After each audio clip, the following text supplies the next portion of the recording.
Enfin, le livre s'ouvre. La nuit vous offre ses faveurs. À votre porte toque la torpeur. Les songes s'extraient de la leur.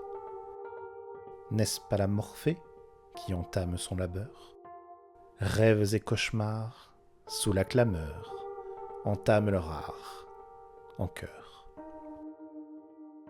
La réalité se drape de ses plus beaux atours, perce la nuit de son étoffe si fluide que les rivières la jalousent, et enveloppe l'incertitude de la fin du jour d'une infinité d'univers, une infinité d'histoires, de songes, que le jour prochain effacera peut-être de vos esprits embrumés.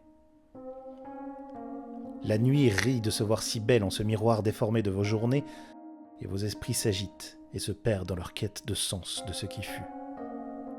La réalité s'estompe à sa façon, concrète et non, et rejoue sa partition diurne en un fantasque ersatz.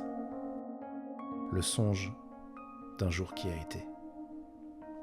Et il y a là cette figure, cette silhouette, cette ombre, cet être qui observe et qui veille. Elle est la gardienne des rêves, la cerbère des cauchemars, le livre des songes. Lorsque la lumière décline, c'est elle qui devient la lumière. Elle est le phare dans l'océan du sommeil, l'éclat dans le tumulte onirique. Entre les lambeaux d'une grâce sans égale de son manteau d'émeraude, il y a tout. Toute la nuit, tous les rêves, tous les cauchemars, les meilleurs et les pires, les oubliés et les craints, les grotesques et les doux, ceux dont on se souvient longtemps et ceux que l'on distingue à peine dès l'œil ouvert.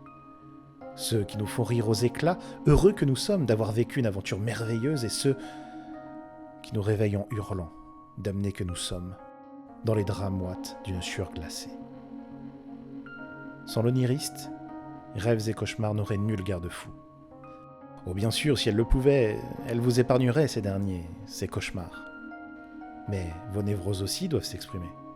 Chaque cri inhumain qui déchire votre gorge tout autant que les silences de la nuit soulage, tant que faire se peut, votre cerveau fatigué.